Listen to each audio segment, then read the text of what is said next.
This video is sponsored by Squarespace, the Antoine Dupont of website builders. I think rugby has been waiting for this.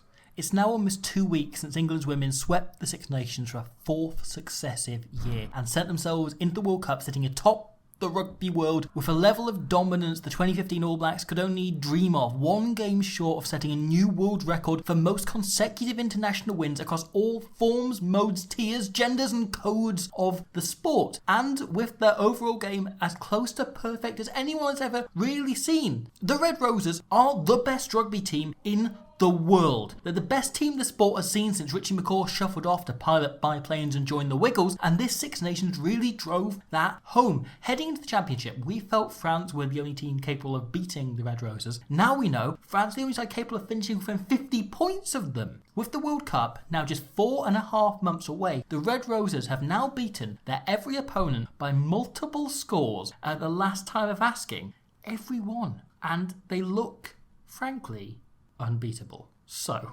this leaves one big question that everybody is going to be asking between now and this October's World Cup. Is there anything anybody can do to stop the Red Roses? Scouring the Red Roses games, searching for weaknesses, is one of the most difficult tasks this channel has ever undertaken. And whilst every so often there's a mistake, there's nothing systematic, exploitable, targetable at all. Just world-class players occasionally throwing the odd bad ball, as human beings do. Aitchison here, for example, fluffs her lines on this innovative set move, but it's not down to anything Wales do. Lucy Packer just starts to overrun what would be a try-scoring support line if she ran it half a second later, and makes the pass one that's slightly more difficult to thread for Aitchison. If I were a coach, and once again I'm very much not, there's only one aspect of their play that I think it could be possible to target, and it's one built out of maybe their biggest strength. England and France entered the final weekend of the Six Nations going for the Grand Slam because England and France have the best kicking games in the Six Nations. It's simple as that. Whilst Wales fronted up against both, their enormously inferior kicking game left them unable to do anything but weather the pressure, and Ireland frustrated England incredibly well. They were superb in that opening half, yet couldn't get anything going themselves because their lack of quality kickers saw them stuck in their own half. Moments such as these from Harrison, following up one of those missed-time moves by just drilling it low to exploit Joyce being ever so slightly out of position and keep Wales trapped in their own half, underpin the wider strategy. Whereas most of the Red Roses game is built out of simply chasing perfection, their kicking tactics are the one area where Simon Middleton has wisely just made the most of what they're good at. Knowing his team has the advantage over every side but France when it comes to the sheer distance they can get on the kicks, England kick long. The current vogue is usually to kick off 9 because it gives you an advantage in height. The box kick gives you the best chance to chase to get someone under it, and despite Leon Infante being maybe the best kicking 9 in the Six Nations, England kick primarily off 10. For the simple reason, being able to pump it low can give you more distance, keeping it in field for the hope the opposition can either be caught under pressure, such as here, or forced to make an underwhelming kick back, which can grant England both position and, in this example, a great chance to counterattack. This kick's so long it sails over Rowley's shoulder. She tries to hit it with power rather than accuracy, but Rowland covers it easily, and since Rowley is the only Scot chasing, Emma Singh can hit a great line off her shoulder, bursting through, beat a couple more, and would score if not for this bloody phenomenal tackle by Helen Nelson. And even in a worst case scenario, against 4 of the 5 teams, it played out like this. Whilst Joyce covers it easily, Harrison's initial kick is long enough that when England give away a penalty in the immediately following breakdown, Wilkins' kick, with a perfect angle, doesn't even get up to where Harrison hit it. It's helped by the sheer ferocity of the chase. Scarrett here pumps the ball 65 metres, but because Breach is up in Scuffle McCabe's face so fast, Ireland are forced to play it under enormous pressure and ultimately penalised. All of this leaves other teams unwilling to engage in kick tennis because their shots scarcely make the net, and an opponent so frequently unwilling to hit the ball back meant England hit ace after ace, and soon enough it said 40 love on the scoreboard. Ireland were brilliant for a half at Walford Road, but their reluctance to kick the ball back allowed for situations such as this. England had 13 women in the main line, and Infante sweeping behind, with only Rowland covering the entire backfield. The sheer numbers in the main line allows the Red Roses to attack every breakdown, knowing they're going to have the personnel to cover if one extra woman enters the ruck. Alex Matthews can dislodge the ball, Byrne dives on it, and England have the ball in the Irish half, and then up to the 5 metre line just 36 seconds later. Game, set and match. And all of this turned the match in Bordeaux into a brand new challenge for England. France are not only willing to engage in kicking battles, they're arguably better at it. The likes of Tumulier and Sanzus punishing teams who dared engage with them all Six Nations long. So England frankly got a bit of a shock when France outstripped them in the opening minutes of that game. Jacquet comfortably here covers this bomb from Harrison and replies by hitting it long. So long, in fact, it visibly catches Roland by surprise. So used to facing a procession of smaller boots, she stands far shallower than she should, not expecting an opposition to be able to kick it this far, and is caught out then by a horrid bounce, ending up almost being put into touch. England then recycle until they're in position, with Jacquet covering it once again before making a very similar kick. Her goal here is likely Harrison caused the mark looks for touch and France to get the line out in English half, but the fly-half makes the same mistake as Roland, not expecting it to come this long, fumbles it, and France wind up with a 5-metre scrum. Which we'll come back to. We'll come back to this. We'll see this later. However, before too long, England adapted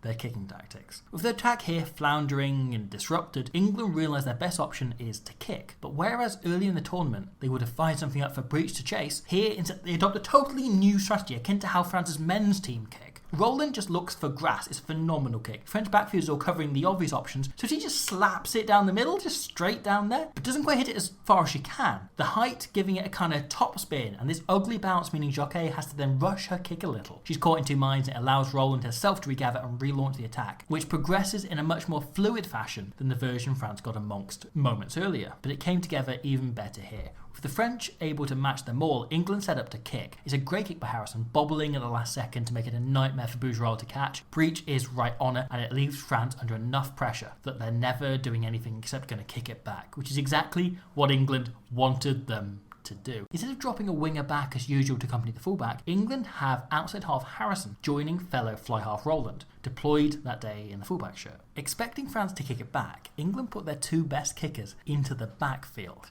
knowing they'd find space. Second bite of the day, not the first. Harrison identifies it straight away. Ménager is jogging up with the main line, but Harrison knows Roland is in the better position to exploit this, so points it out and leaves a compatriot to nail the 50-22 and create the position that leads directly to the equalising try for Sarah Byrne. But this brings me on to the one tiny little chink in the ever-adapting armour. And whilst I realise I'm making mountains out of Mo Hunts, the only exploitable, kind of targetable part of the Red Roses game is this.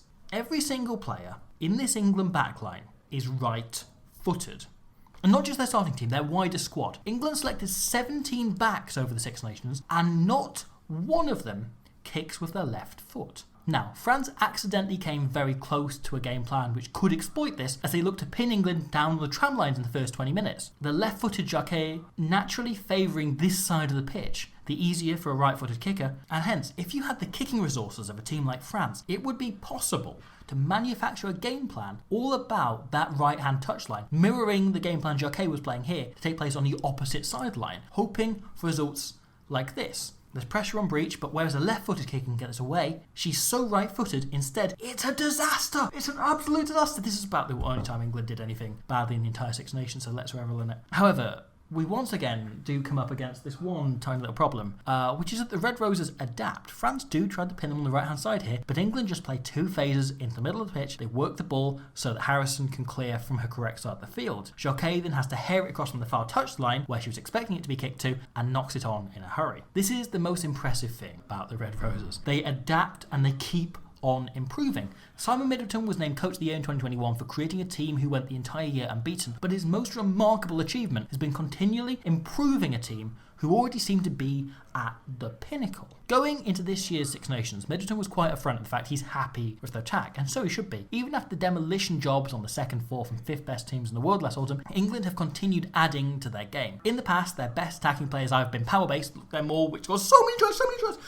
It's basically an automatic try if they get a line out in the 22. It's just incredible. Crisply executed strike stuff, or entirely instinctive, just trying to get the likes of Scarrett, Dow, Breach, Kildun into enough space that they can do something individually excellent. This year, we saw them put more emphasis on their two playmakers, Harrison and Roland, to put other people into those holes. This, for example, is outstanding and all about pace. England throw the tail of the line out to cut out the Irish pack, and Harrison hits Aitchison as though she's headed on a crash ball, with Emily Scarrett running a perfect tip-on line offer. However, such as Scarrett's reputation as the best rugby player in the world, two players are drawn to her instantaneously, meaning nobody is watching Roland. Now, Wupu actually does a brilliant job to adjust, but she's gifted Roland an extra second on the ball, and she is viewing the pitch in 3D. No longer focused on the main line, she knows her job is now to pull up the fullback, running straight at Scuffle McCabe until she turns around. Roland has now essentially forced two of the Irish back three to make the same defensive decision, and it allows her to free breach to finish in the corner. This try is one of the best executed 5-on-4s you'll ever see. Entirely off first phase,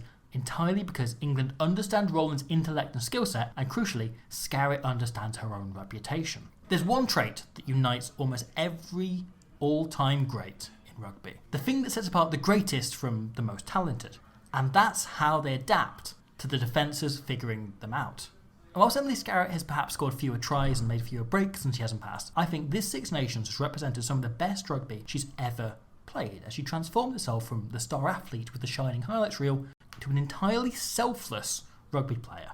It's a skill that often goes unnoticed, but I think Emily Scarrett is the best dummy runner in the world. She has this way of entering a defender's eye line late that causes them to shit themselves and jam in that opens in a galaxy of space for her teammates. Yet she always remains alive, committing defence without committing herself. This is always intended as a dummy line, but when Wales clock the real option of Aitchison, Scarrett then adjusts her line to take the pass instead and almost burst through the defence. And whilst we got to see her run the trademark first phase switch a few times, moments where she did get the ball were usually equally selfless. England are drifting here, and Scarrett just changes her line to run entirely square, knowing her aim is to draw Dow's defender for the double tackle. She slips the ball away, and Dow slips away to score. Behave, Abby Dow. This is even more impressive. The way she runs this overs line, looping Cornborough before straightening a line to fix Kaylee Powell, is world class. But not many people know this. Emily Scarrett's influence actually reaches far beyond rugby, because Emily is actually the reason we have Squarespace. It was witnessing her, England rugby player Emily Scarrett, the kind of human who makes everything effortlessly simple, that gave Dr. Jeff Squarespace the idea to try and create a website builder that did the same. A website builder that lets you design and customize your beautiful website as simply as Emily Scarrett breaks the line. A website builder that lets you integrate a store with the same nonchalance that she has when delivering a try-scoring pass. A website builder that has a ponytail, lives in Loughborough, and can kick goals from 40 metres. And just as Emily has now scored more tries for England than the men's top scorer Rory Underwood has, Squarespace is packing equally impressive stats, so many of them, all far more accessible and useful for optimizing your website, driving traffic to all the right places, finding out what the people want. But there is just one difference. If you walk up to Emily Scarrett in the street and stamp the words Squid Rugby into her face, you'll be arrested. But if you use the link in the description to enter that offer code at Squarespace, you'll get 10% off your beautiful website, which you'll be building in no time at all. And her egoless excellence almost feels like the Red Roses in microcosm. This passage against Italy is insane. Their ruck speed and the way their entire team slot into shape so quickly is a large part of what makes their attack so dangerous, because everybody is doing the boring jobs so efficiently. However, Middleton's been equally upfront about the fact their defence from last autumn is not yet up to World Cup winning standards. But boy, has that changed! England's D got better and better with every single game this year. While Scotland did pose them a few problems, Ireland, a side who had failed to score a try just once since the last World Cup, could barely register a shot, never looking like scoring. This is Ireland's best attack of the game. And for all their pace and continuity, they make precisely 1 metre over 13 phases. Whilst here, England pressure the passers so hard, by the time Lillicrap's looking to link up, Breach is right in her face, just tearing it to throw the intercept. Or here, in a situation England have no right to survive, Dow forces Nelson to throw a dodgy overhead pass, and England somehow come out unscathed. Even when the likes of Wales pose them odd problems, such as here with this incredulous dummy by Kaylee Powell, England's scramble is excellent. And then the follow-up, even better. For 2 phases, England simply soak up. And then, they know this is where Wales will be most dangerous, front for ball momentum, so they're happy to just absorb them, to just remain firm.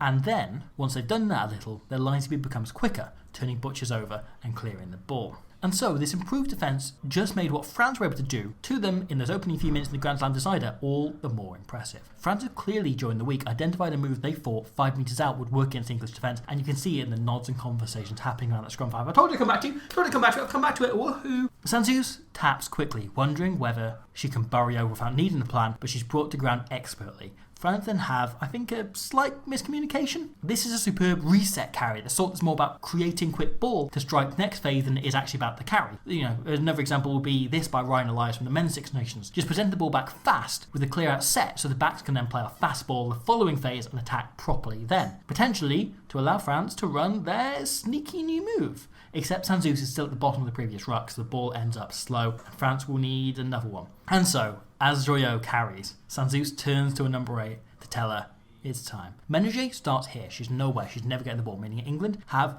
4 things to worry about. Number 1 is a snipe by Sanzus. Number 2 is a crash ball by Foul. Number 3 is Hermé playing it out the back. And number 4 is a flat crash by Forlani here. So England delegated the tasks. Matthews can take care of 1 and 3, targeting the 9 then pushing onto Hermé if necessary. Packer can watch Foul. And Aitchison can't jump in because you had to watch option 4 Forlani. But at the very last second, hidden from view, France created an option 5. Menage swiping round after Sanzus has picked up, taking the lifted ball and going under the posts. Similar to Scarrett, France used the reputations of the tournament's top try scorer and their biggest carrier, Foul, who's crucially arcing away from where the ball is going to draw Matthews and Packer apart and open this gap brilliantly. But once again, when faced with a problem, the Red Roses adapt. France get into the England 22 half an hour later, and after a few failed mauls and a superb shot on Sanzus to stop her scoring, that's a hard sentence to say. A superb shot on Sanzus to stop her scoring.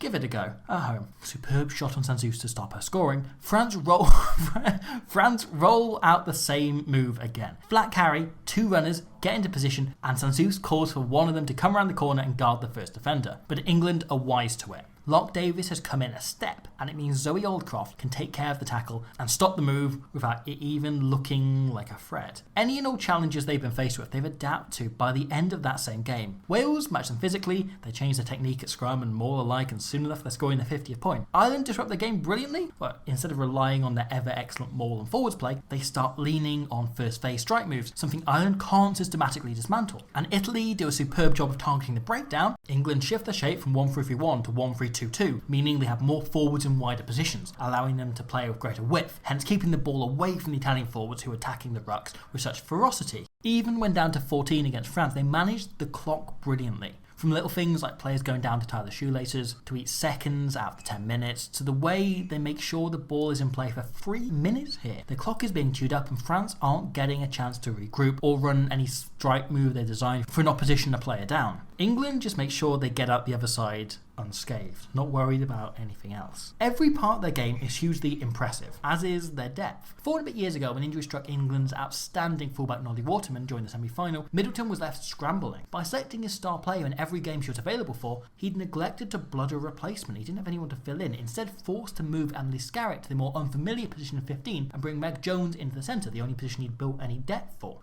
This time out, Middleton has learned from his own mistake. England used more players this Six Nations than anybody else, but without ever making wholesale changes. Individuals instead slotting and adapting to life in the first 15, developing combinations with whole swathes of other players. In fact, the only unit to go unchanged 2 matches in a row at any point in this championship was the centres in the final 2 games. Injuries had prevented Holly Aitchison and Emily Scarrett ever starting together before the Six Nations, so Middleton gave arguably his 2 most talented centres 3 games together to click as a viable combo. All this feeds into a mightily impressive package. This England team have walked through 4 Six Nations, danced through an autumn where they faced most of the world's finest teams not called France, and now they have to try and keep these standards high as they approach the World Cup. And yet, I have no doubts they'll do that. This is the team who continue to get better and better, even when they're already the best there's ever been. This is a team without ego. This is a team where the captain happily sits on the bench and the star player sands off her edges to benefit those around her. This is a team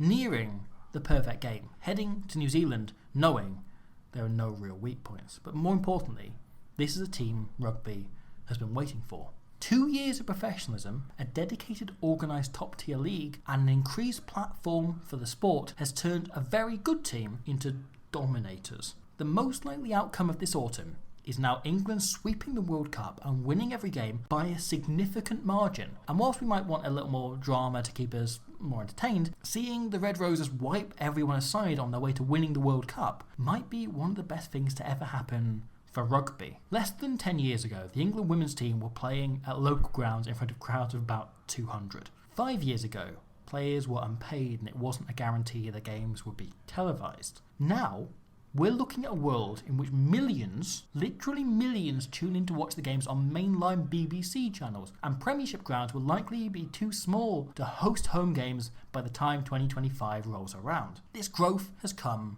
from investment, from belief, and from putting women's sport on the platform it has always deserved to be held on.